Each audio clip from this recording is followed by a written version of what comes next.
Welcome to Thrive, the podcast.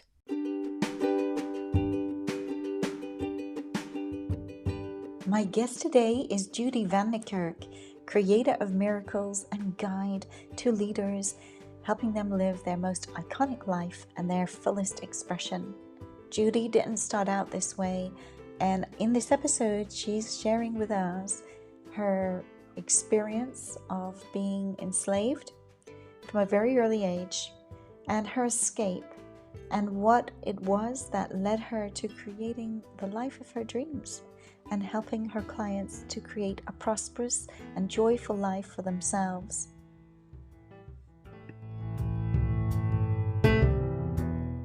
Welcome, Judy, to Thrive, the podcast.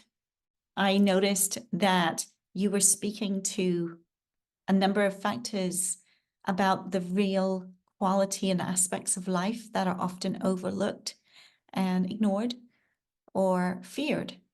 And you've created an extraordinary life, having come from a childhood that was not a childhood by any stretch of the imagination.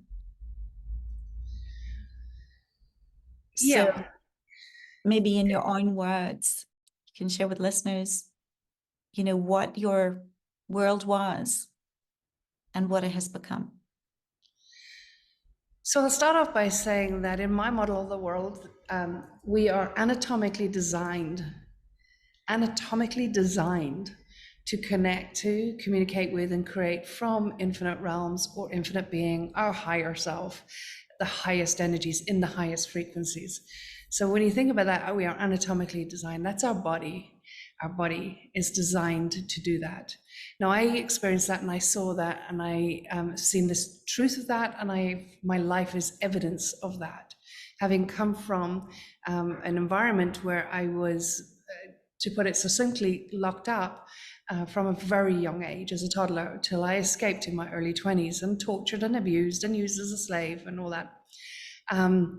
And at about 15 years old, I had an out of body or a supernatural or a mystical experience, whatever you want to call it.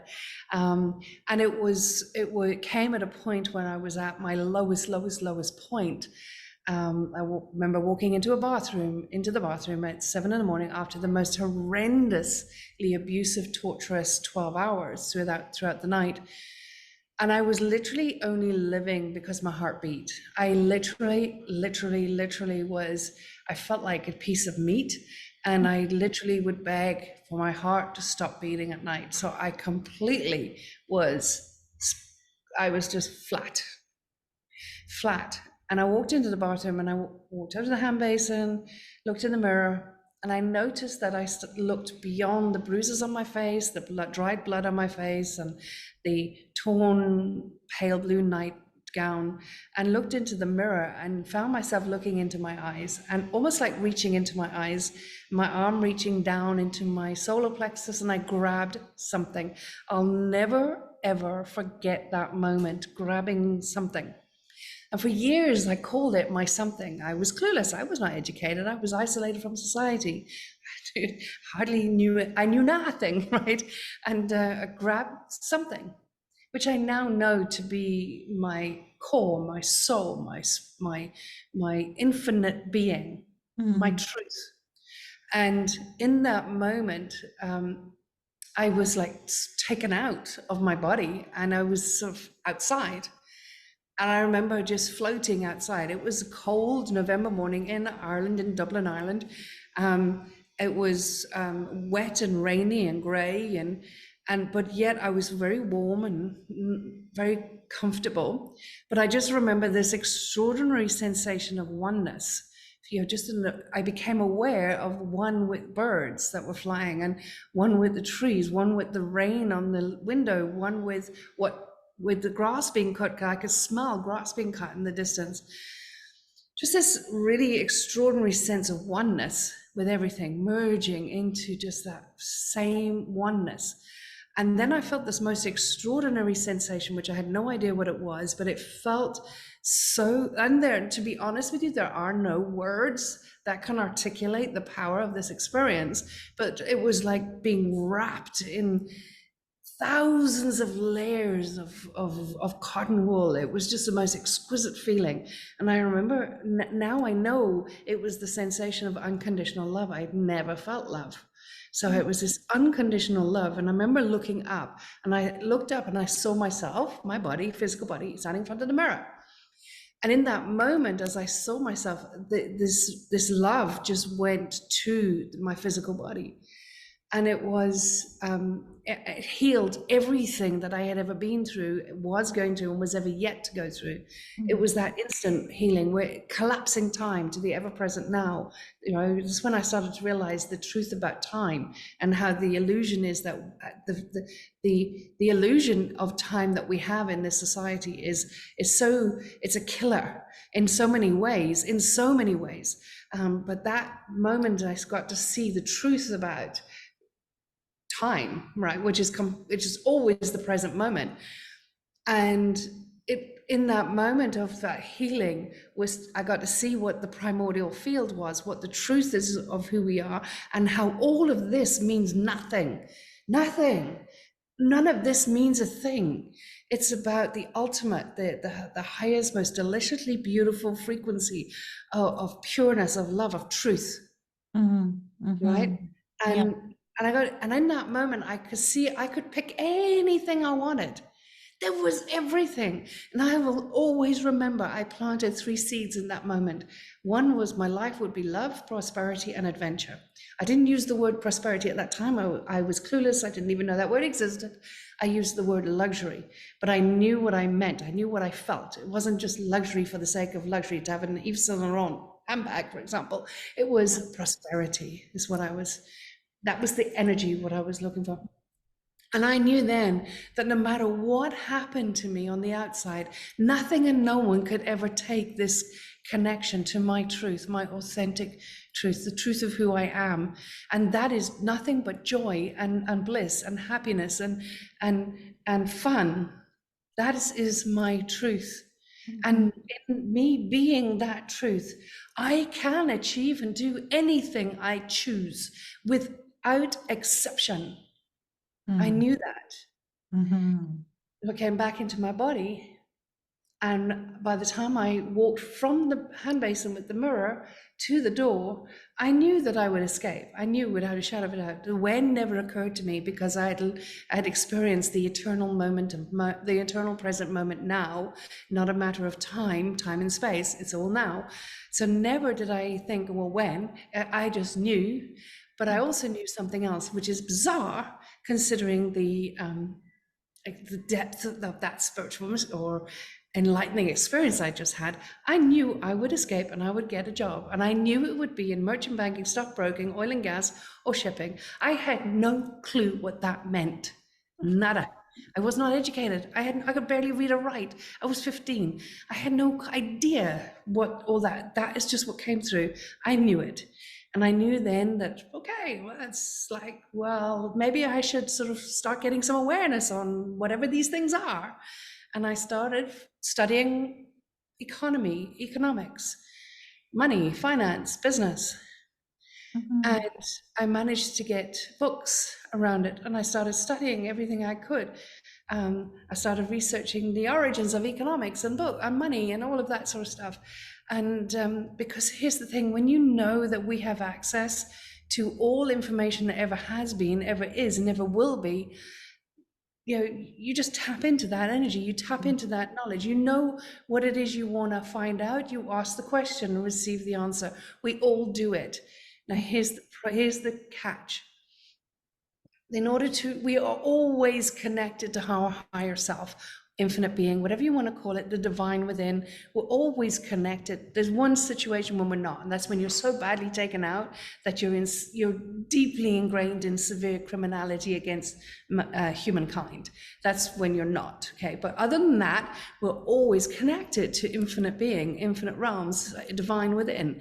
So therefore, we're always receiving information of all the one mind, one universe, all of its access to us all the time. But there's this field of interference, right? Because sometimes there's moments in life, I can remember periods of my life where I seemingly didn't seem to have access.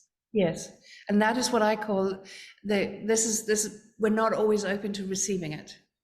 And that's the issue. We always have it, but we're not always open to receiving it. And what blocks that is a corrupted trilogy of being. This is in my model world, what makes sense to me according to what I've seen, what I have researched, what is my PhD, and what it is I have lived. And that is the trilogy of being is body, being, and planet. Right? Body, which we know, being, which is who we're being, and planet, because we are of the planet. Right? So that and the more harmonized that is, the more we are open to receiving the awareness that's always coming through. When it's corrupted, and that the way it gets corrupted is with energetic interference, that it's all around us. Now I'm going to say something that could trigger some people, but I have no doubt about this. This has been shown to me time and time and time again, that 85 years ago, there was this person called Freud who coined the term ego. The whole of the self-development, personal development field, psychology field, is based on this construct of ego, which was coined by a guy 85 years ago who was heavily energetically interfered with. Like, look no further than obviously, way he was with women, right? He didn't believe in a God, whether it be an anthropomorphic God or a divine God. He believed in nothing of the divine. And he coined this phrase, and society has taken it on and based everything on it. And all it's done is create these false identities. Now, I call that ego interference identity. Now, the more we are that interference identity, the more corrupted the trilogy of being is, and the more we are in service to that interference identity, and the less we are able to receive the awareness that's always coming through. And that blocks us from being the authentic expression of our truth. And therefore our own authentic being. And when we are that, we are naturally in the highest frequencies, where we are energy providers, not just energy takers. And the more we are energy providers, the more the ripple effect of that just flows and flows and flows and flows. And the more we magnetize back to us everything we are creating without having to do a thing. So what would you say to people who have lived through some aspect of trauma, and, life for them is out of kilter? They have constructed their reality in a way that has actually given them a mountain to climb in a way. What would you say to that? Because often, there's a lot of work around trauma response, trauma healing, and a lot of that is woven into the memory and the story and the association and the patterns that we largely have buried even. And when we've buried them, we don't have access to move through necessarily, What happens very often in trauma is that, so my philosophy on this and my awareness around this is that when we experience trauma, in that moment we connect to the truth of who we are, because there's nowhere outside of us, right? We can only go in. In that moment we go in, and that in that moment you experience a connection that is deeply profound, for no matter how short or how long. Once that connection has been experienced, you can never lose it, and it's so potent that when you lose it and you can't connect with it again, that creates the drama and the trauma. The actual event itself, because remember, we are infinite beings. There's nothing that can happen to us in the mortal realm that can traumatize us more than at all, because we are infinite beings. We can have the perception of trauma, okay, right? But it can't take us out. That's interference. And that is also, what is the word for it? Perpetuated by the narrative in this society we live in, right?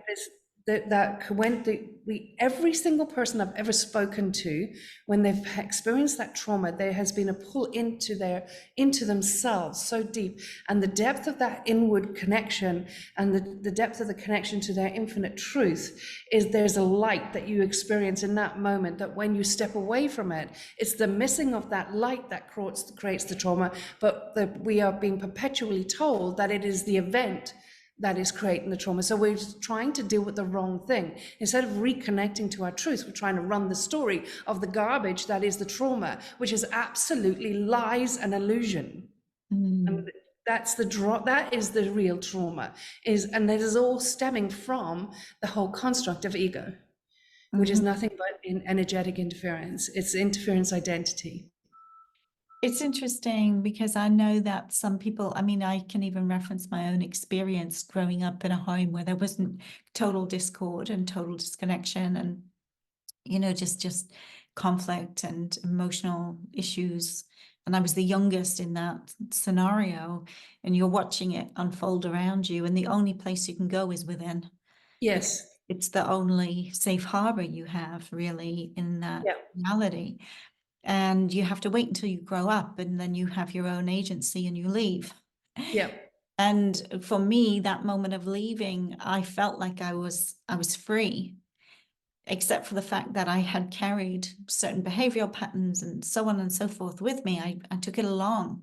Yes. And I didn't know how for a long time to relieve myself of that. So I sought solutions in things that were never going to help me. Yeah. Yeah, because we buy into the narrative of what things should be and how we should be feeling, rather than trusting our own truth. So sorry, go on. When you left, what was that like for you? Were you carrying any of that, or you just literally stepped out into this? Yeah, so interesting. I love that question, because that's perfectly where I was going next. Was when I left, when I did escape, and I ended up in London, and I within a week I had 2 job offers, one in shipping, one in oil gas trading, and I took the oil and gas trading. I was an accountant on an oil and gas trading floor in London, earning almost 6 figures in the 90s during the Thatcher recession, right? It was crazy. How was that possible, right? No education. I walked over into the office. I had a computer. I had never seen a computer before, but I knew how to work it. How is that possible? So I lived in that connection for many years. I then moved to South Africa. I created my own businesses. I represented South Africa at World Championship sports. I just went from one thing to another to another. There was nothing, if I got an idea, I'd do it, right? And it was, I had wealth, I had success. I was a sponsored paragliding pilot. I was a champion water skier, swimmer, scuba diver, you name it, I was doing it, right? That sounds nice, I'll do that. And I would do it, and I'd get to the top and all that. So that was all great and wonderful. I had one thing that went against me, though, one thing that I didn't navigate so well. I had a lot of people that I knew because I was involved in so much. And I had like friends, so to speak, but I didn't have deep connection with people. People didn't understand me, and I didn't understand people. People didn't understand me because I was a hell yes to everything. I didn't understand other people because other people are saying, I can't. There was a disconnect. I couldn't understand it, and they couldn't understand me. So there was like this discombobulation. And I decided one day, for whatever reason, in a moment of weakness, I declared, I am now going to be normal. I literally declared that to myself. I'll never forget where I was. I'll never forget where I was. I was in Marco, a coffee shop in the Victoria and Albert waterfront in Cape Town. I will never forget it. It was a beautiful sunny afternoon. I'm looking at Table Mountain. I'm drinking a cappuccino. And I said, right, I'm going to be normal. Wow. That opened the floodgates of 18 months of sheer unadulterated hell on earth. Right. I then, like I do everything, threw my whole self into it, completely. And I became normal. And I started, connecting with people and being like everybody else, and like all the ways and all the things. And if I didn't have 4 or 5 parties or dates lined up in a night, I was a failure, and I was looking more and more outside of myself, and my life got crazier and crazier and crazier and crazier. I completely lost my light, Mm. right? I got to a point where I'd be paragliding, pilots would leave the sky because, oh my gosh, Judy's here. I'd be a danger to myself and others in the sky. It literally, my life went out of control. And I knew it. And I just eventually I got to a point where I just wanted the world to stop. Just stop, give me a minute. I need to think, what's going on here? And so I started taking overdoses, and I took I don't know, but 8 or 9 overdoses in a number of months period. It was so bad that I would take an overdose, get into hospital, have my stomach pumped, be released a couple of days later, and that day take another one, get back into the hospital in a coma again, a stomach pump again. That's how chaotic it got. Wow. Right? Yeah. Were Until the you last. feeling, were you Sorry. feeling a particular way of depression, suicidal, or this was just a compulsion? Oh, it was just, I just wanted everything to stop.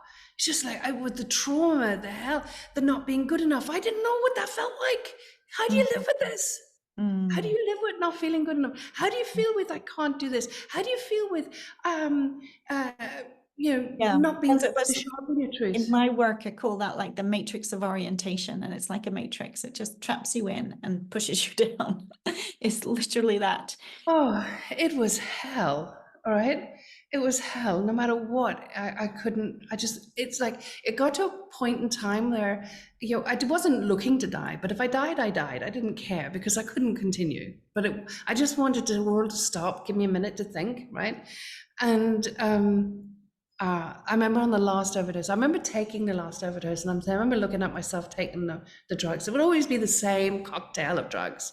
It was easy for it to get. So I'd go from one doctor to another, to another, to another, lie through my teeth.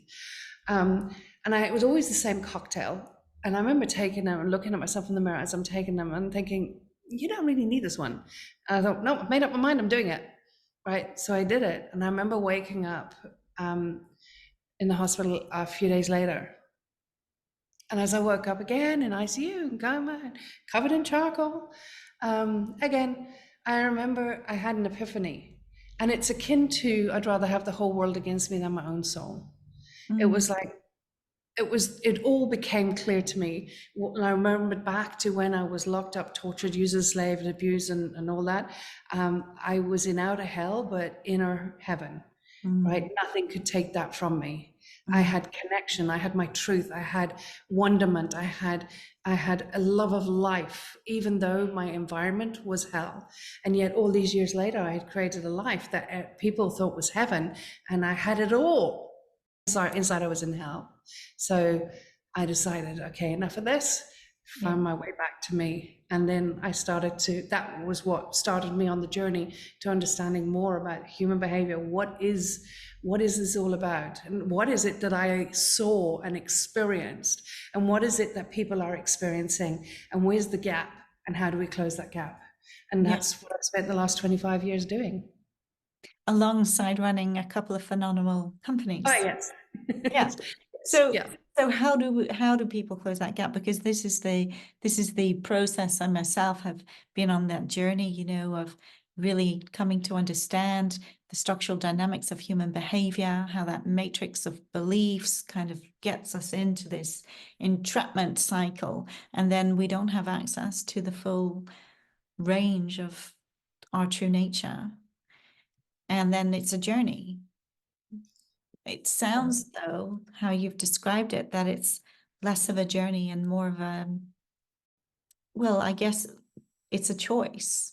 That's very important, right? To make that choice in the first place, to listen to the guidance that we receive. Yeah, but if you've got a lot of energetic interference, you're not going to receive it. So what I have learned is that when there's so many different ways in which energetic interference, which there is lots of in this world, in this society, in this planet, right? There's lots. There is false light.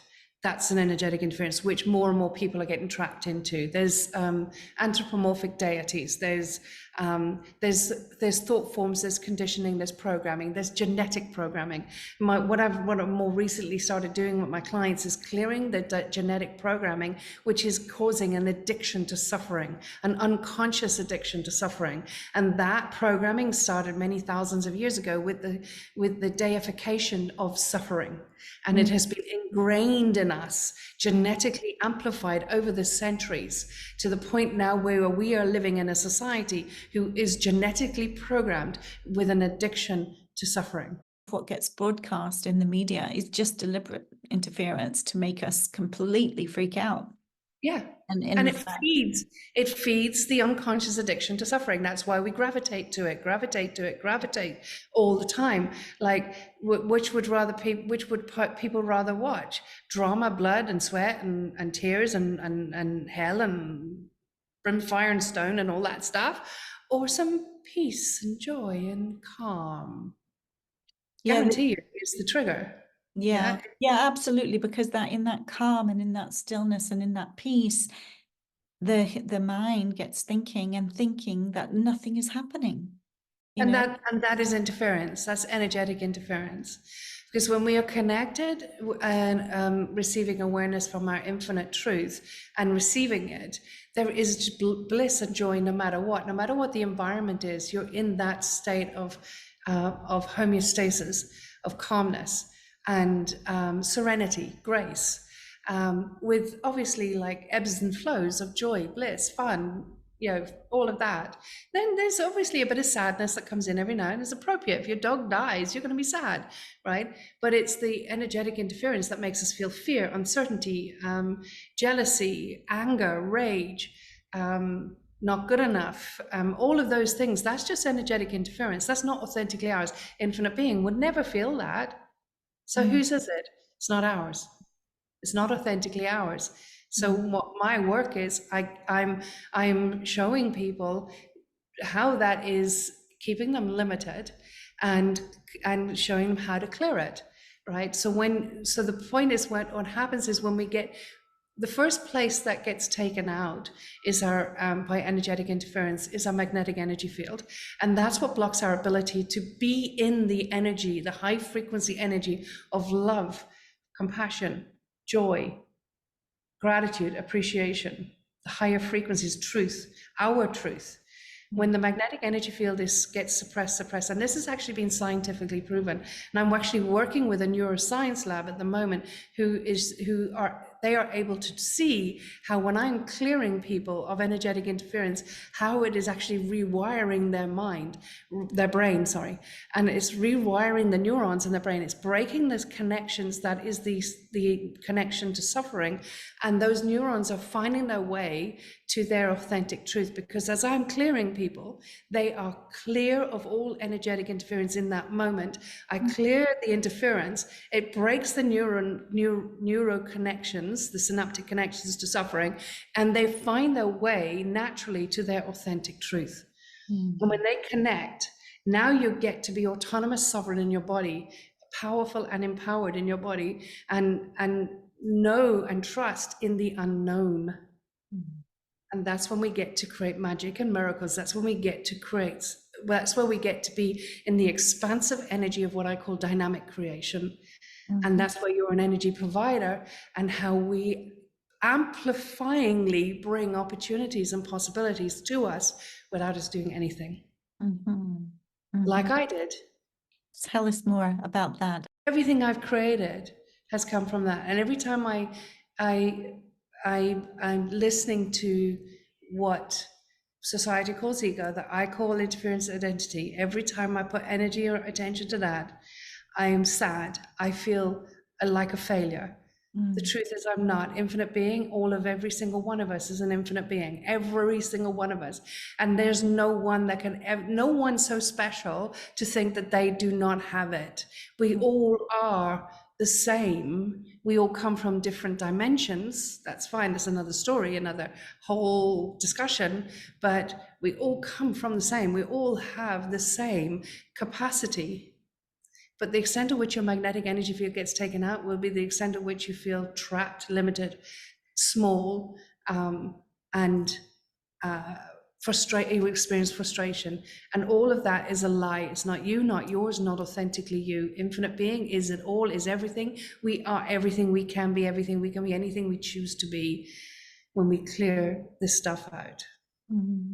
What I've heard you say is that, many times you would see something and you would just go, oh, that looks like fun. I'm going to go do that. Yeah. And this led you to creating lots of businesses of your own as well. So you came to Yeah. London, you were employed for a while. You obviously accelerated at a rapid rate beyond that point of being employed. No, I didn't. No? No, Okay. not at all. What happened was, about 10 months later, I got fired. Oh. That's a very human experience. Yes, now here's an interesting, I'm glad you brought that up actually, because I got fired. What happened was I was called aside, and during the 10 months, I was very good at what I did, right? Every day I was reporting our positions to the chairman in New York. I had a great relationship with the chairman and all that. Everything was great. I was really good at what I was doing, of course, but why wouldn't I be, right? Because I trust the awareness that comes through. And but I wouldn't play the politics. I wouldn't play the corporate games. I had no ability to. Remember, I said years later, I always had this thing, and it got to me. It was all these little things that would happen, and I just wouldn't play the game, and people were very frustrated. So there was like this love-hate relationship going on in the office and all this. But like with the chairman, it was always a phenomenal relationship. But anyway, my immediate boss eventually one day called me aside and said, "We're going to pay you a lot of money to go quietly. Can you just now go, please?" So I said, okay, fine. So I remember this, like literally, I felt the collective sigh of relief the moment I walked out the door, with all the, having been paid off. Here's the interesting thing: is I did not let that. That did not mean anything to me. I did not apply a meaning to that. It was just that, oh, that's interesting. Okay, what next? What else is possible? I did not apply a meaning to that. There was no, oh, woe is me, I'm not good enough. Oh, woe is me, what if I never find another job? Whoa, woe is me, how am I going to manage this? Oh, woe is me, they didn't love me. None of that. Okay. None of that was there. Not because I had tried not to feel that, not because I was coached, not because of any of it. It just wasn't in my makeup. It was just, oh, okay, all right. Cheers. Thanks for the money. Okay. What next? What else is possible? I look for another job. Within a week, I had another job. Very similar job. Only very, very similar. And 10 months later, the same thing happened again. And that happened 5 times. It got to a point where I was literally making money by being fired. I was always paid to go quietly, because I never learned the sort of like the dance, the corporate dance. I didn't want it. Didn't interest me. It was like, ugh, right? I remember the last time it happened was in Cape Town.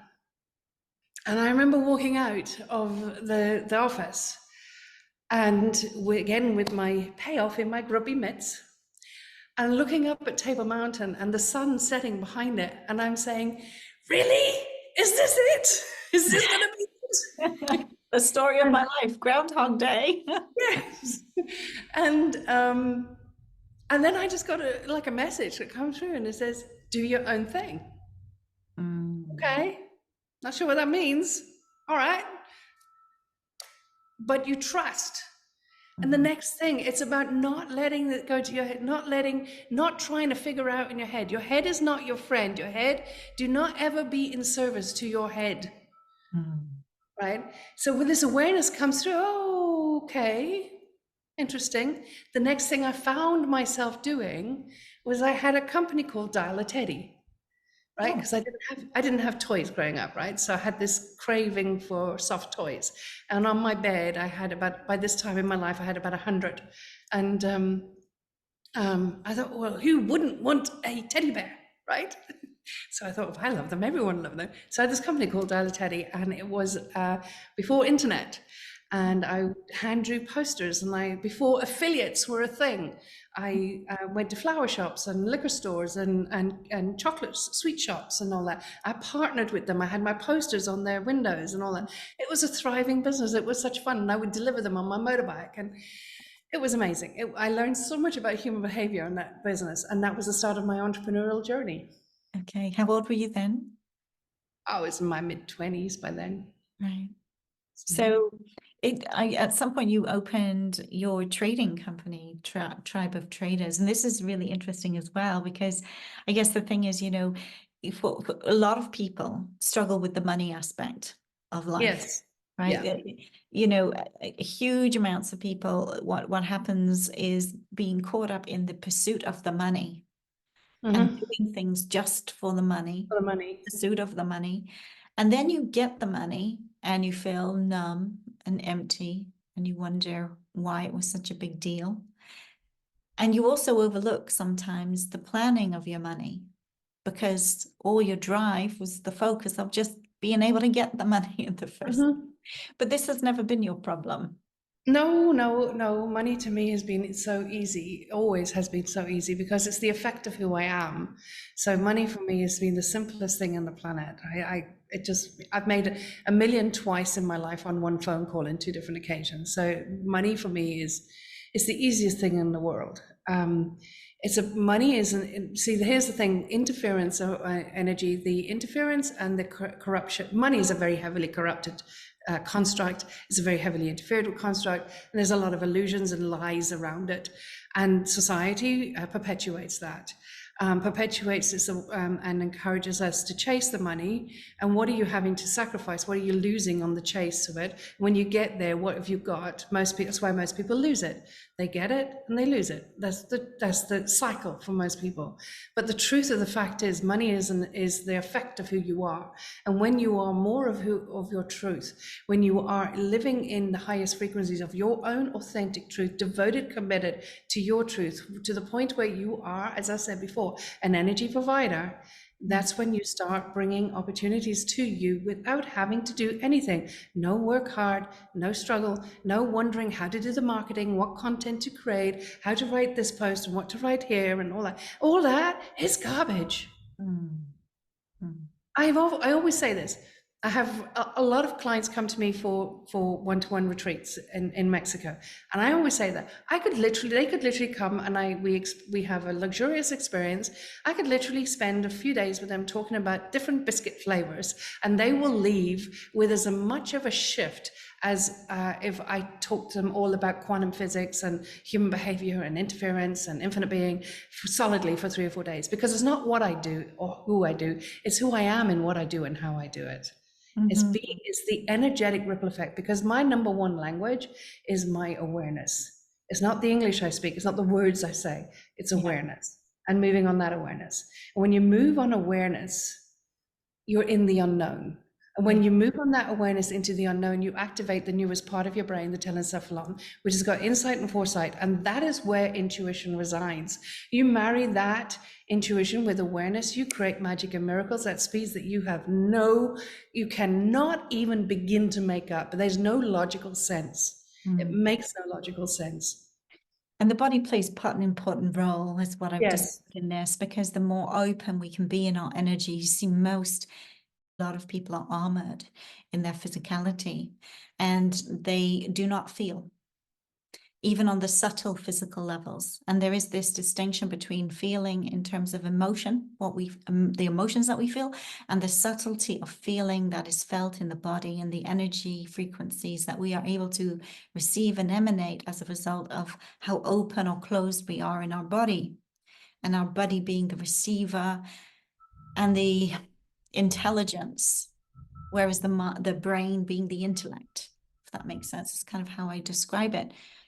I remember the ease of receiving when I'm in that place, when I've come from that place, matches exactly what you said, that all the marketing and all the advertising and all the this and the that is garbage, because you don't need any of it, right? All the energy we spend in projecting a certain image or getting a particular website together or blah, blah, blah, whatever it is, does not equal the energy and the vibration and the frequency that is the very thing that creates the attraction and the abundance and the Yeah. magnetism. Yeah. And the opportunities and Mm. yeah. Because when you are in your truth, your infinite being, there is only expansive energy. With expansive energy, there's higher frequencies, and the higher frequencies, there's magnetic. Mm. And the ripple effect of that is what creates, and Mm. we get to be more of all the time, all the time. And we are designed to dynamically create all the time. It's not just about, like a lot of the gurus would say, or the whatever would say, it's about being your truth, and it's all about being. Yes, it is all about being, but it's also about what you do with that being in the highest frequencies, and that is dynamically creating. And as you're dynamically creating, you're always evolving more possibilities, more what else is possible. So in my model of the world, it's always gratitude for whatever I'm experiencing any moment of every day, in joy and happiness and flow and all that, and what else is possible. What else is possible? So in my world, what my day is my lived experience of my day is living in the energy all the time of what else is possible. Gratitude, love, and appreciation, and what else is possible. And the moment I'm finding myself being pulled into points of views, I clear that, because that's not mine. Points of views, fixed points of views, are a form of interference. They're not yours and not you, ever. They never are. They keep you limited. They keep you trapped. So when we are in the higher frequencies, we find that we're more observing of whatever is going on around us, not reacting, not responding, not defending, not justifying, not aligning and agreeing, resisting and reacting. We are centered. We're not in a spectrum. The more of a spectrum you're in, the more low vibration. More low vibration, the more you're in the interference identity. You're in service to that. And you're now separate from your authentic truth. Because in truth, there is only truth or not truth. There's not good, bad, maybe, evil, this or that. There's only truth or not truth. It's as simple as that. And my focus is always only on truth. Tell us a little bit about truth, because there's the truth, there's my truth, your truth. Can you unpack that a little bit? There's there's the truth based on judgment, or there's your infinite authentic truth. And the infinite authentic truth will only ever be that which is love, that is which is compassion, that is which is gratitude and joy and bliss and devotion and commitment. Just that is the states of being that do not pull you into any form of spectrum. A truth where the Catholic religion is the only one, and the Protestant was saying, no, the Protestant is the only one, for example. Their truth that are based on polarity. Yeah. See what I'm saying? There's the difference. It's all about, everything is what it is, and seeing it for what it is, not judging, not comparing, not defending, not justifying, and moving from that place. Yeah. How did all of this lead you to start, firstly, Tribe of Traders? Because I think that's where you began. Was that the next project that came after?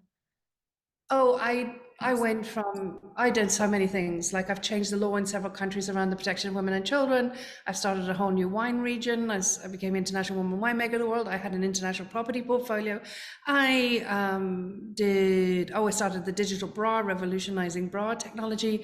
There's so many things I did. And then I was talking on stages around the world with world leaders. And I just eventually felt that this is where I started going off piste for myself. I felt like I wanted to tell people or help people, when I realized, hold on a second, that's not my job. That's not who I am here. That's not what I'm here for. It didn't give me I was very successful, but I wasn't getting it wasn't giving me the bliss. It was work, right? It was work. Okay. And there was something off, and I knew it and I felt it. So I stopped. I put some signs out. Whatever. This doesn't work. That doesn't work. I'm going to give it up. So I stopped it. I stopped it all, went on holiday, and then out of the blue, I said, okay, I'm going back to basics. The very first thing I ever did was trading. I'm going back to trading. So I started this business, Tribe of Traders. I had no idea why I was doing it. It was literally an epiphany I had when I was in a swimming pool in Thailand. And when you follow these epiphanies or these awarenesses that come through, you'll always be for your higher good. So I started this company, and within 6 months, it was a multiple six-figure business, right? It was crazy. It had no name, no brand, nothing, right? And it just took off. And that's where, because I've always had from that first experience as a 15-year-old when I started studying money and economics, and I really understand money, I really understand finances. And then I started this business, and then I started to see how my work was integrating into that, my truth was integrating into that. And that is about, it's who we are, who we become on the pursuit of creating wealth. And these are the type of traders I was attracting into my world. And I was able to share with them the experience of trading from awareness, not trying to, not chasing trades, but trading from awareness. So in other words, they connect to their truth in the higher frequencies, and they are now energy providers, energy givers, and the ripple effect of that. And that's when they get awareness as to what trades to take, what moves are moving, where the money is to be made in the market. It's all about who they are in when they're trading. And that just grew in strength and strength and strength. We're actually 6 years tomorrow, next month. And my husband now is CEO of that. He runs that. And I'm now working with people, activating them into higher frequencies by clearing energetic interference that's blocking them, so they become stable in higher frequencies and free to live their authentic truth in bliss and joy and prosperity. That's wonderful. I love that. Especially at a time when so many people have gone through, like, to me, what you're doing, you and your husband, has such perfect synergy. Yes. Because Yeah. people have gone through, especially in 2020, a complete, firstly, interference. Secondly, the realization of what was stinking long before anybody saw 2020, right? Yeah. And then really being left to pick up the pieces, but their possibility of creating a whole different ballgame, not playing in that old dimension anymore with money. How do Yeah. you see that? Because I'm curious about it. I'm curious about, well, firstly, financial systems that we've had for eons. And you mentioned, it's, did you say the word corrupted? The industry, I think in our conversation before we went online, we were talking about that. The industry typically is a corrupted industry. It's like everyone who here has not been scammed in some way or seen the scammer saying, come work with me and in 6 months you'll have a Ferrari just like I have, and all this sort of stuff. It's very materialistic. So it's a very corrupted, same as crypto, right? It's very corrupted, very prone to scams and stuff like that. But yet it does not have to be, because of private traders, and we're not the only one. There's other people, I'm sure, doing the similar thing. But for us, it's about the journey of who we become, and on the process, we create wealth. It's why what I call in the tribe of traders is what I call, it's the gift that keeps on giving, because you get to clear anything that's blocking you being in the highest frequencies, your authentic self, and you get to make a lot of money on the way. So what's not to love about trading? So do you clear people energetically and they join Tribe of Traders, or do you sometimes bring people into Tribe of Traders and find that there's something going on for them and then they come and work with you? Is there that? Well, it's mainly my husband now does that. He does mainly the tribe traders. So often people are working with me, and if they're working with me and they express an interest in tribal traders, I'm able to tell them whether they're right for it yet or not. Just wait, just like not quite stable in higher frequencies. Wait, let's do more work or whatever. Or you know what? It's not. For me, when I'm in your field, I can't see that as an alignment. That you're drawn to it because of a void. Anytime you're drawn to anything around money because of a void, it's doomed to corruption. And corruption, when I say corruption, I'm not talking about like corporate corruption. I'm talking about interference, corrupting it. And inwardly, it's not going to be satiated in your fulfillment. Yeah, because it's not for everybody. And but when we get people into the tribe of traders, they are drawn energetically to what we do, so they're open and curious about what the journey will include. And that's when, because Tiny does this work with me, he's my husband, he does this work with me now, and so he works with clearing, getting any embodied interference cleared for them, and releasing anything that needs to releasing, so that they're open for extraordinary trading and results. When did the clearings aspect of your life begin? You mentioned, you stopped all this stuff, and and then you began. It started coming in about 6 years ago, but I really went full in on it about 2.5 years ago. I had a near death to about 2.5 years ago. And what happened was that near death, it was crazy because, Tiny and I have celebrated 21 years married last week, right?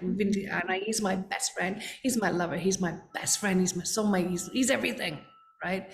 And we have a great fun together. We always work together. And I live a nomad life. I'm living in Mexico. I have a great life. Why would I be dying? Right, I had this like near death. Right, it was crazy, and as I was drifting off into coma, I was being told, well, your work is done here. You've gone as far as you're prepared to go. Your work is done. And I said, no. I'll do what I need to do. I'll do what I need to do. And that was because. And then when I came back, I'm doing this now full time. I always avoided this part of the work. This part of the work was always, engaging in energetic interference. I've always avoided that because to me, I only ever wanted to see everything's love, everything's love, everything's love. Because my experience is that I love and gratitude to everyone that was responsible for doing what they did when I was a child growing up. Right, I have soul level love for that, for them, and that experience. Again, that could be another story, but it's pure gratitude and love I have in my every fiber of my being for that. But I over the years sort of confused that and felt that everything in life was love, but it's not. Everything in the divine, everything in the higher frequencies is love. Everything in lower frequency, everything in the energetic interference of low vibration is not love at all. It's why we can experience heaven or hell here on this physical plane. Yeah. So eventually you found the courage to begin to do this side of the work, to be able to see that which you didn't want to see before. Yeah. So when I'm going into people's field, what I'm doing is I'm activating them. I don't connect to people's physical field. I'm connecting to their infinite realms. And I am allowing their energy to clear the interference. So I'm activating them. I'm not doing it. I'm a catalyst. So I'm going into their field. I'm getting their highest energies, highest realms, the highest frequency to filter down the clearing of their own body, right? Of their own body, being, and planet. So clearing that. And then I show people how to stay clear, and it's an immediate clearing. So addiction to suffering, that's an immediate clearing fragments, which psychology calls dissociations. That's immediate. No sitting running 101 freaking stories. We clear it immediately. It all is instant. So yeah. Fantastic. How would people find you and reach you in order to? I think you're running something on the 20th, aren't you? That I saw. Yes. About the 20th. Actually, funny enough, it's actually all about it's wholeness. I'm calling it wholeness, the whole truth, and it's about connecting with our truth and understanding it, being more discerning between our authentic truth and interference identity, and showing how the whole construct of ego, interference identity, is an illusion. It's false. Not you, not yours. Never will be. Never has been. And show you how it's impacting and limiting your life, and how to get around it and thrive. How would people sign up to that? You can come and connect with me on Facebook, and I will be sharing a link on that very shortly. I haven't got that link finalized yet, but I'll be sharing that. It's a free masterclass I'll be doing, and or in the interim, they could do Alchemy of Healing, which is a class I did similar to that, about what we talked about earlier. That when you're in the trauma, how you connect to your truth in that moment, and it's the narrative that creates the trauma after the effect. I talked about that in the Alchemy of Healing, which I've got on my Facebook profile as well, which you can get. And is there these links on your website? If I pop your website link in the show notes? I think so, yes. My website is brutal. All right, this again goes to show, like, I am full. People coming to me every single day, but yet I don't have a top end, wonderfully up to date website at all, right? I'm the same. But yet, because it's energy, I get people coming to me every day and people saying to me, I have no idea why I need to work with you, but I am called and I don't understand it, but can I work with you? That's how energy works. Beautiful. Thank you, Judy, for taking the time to come on and share with me and be in this conversation. Absolute pleasure. I absolutely loved it, Liz. Thank you. I know that, the people who need to hear this will hear this. That's what this podcast is here for, essentially, to help people thrive. That's the name of the podcast, right? To help them, no matter what they've been through or where they've been, Yeah. essentially create a completely different reality and realize their own heaven on earth. Yeah. Cool. So Yeah, absolutely.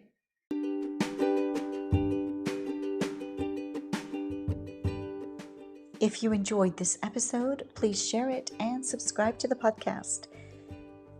If you would love to reach out to my guest or myself, visit the show notes where you'll find all our contact information. Thank you so much for listening.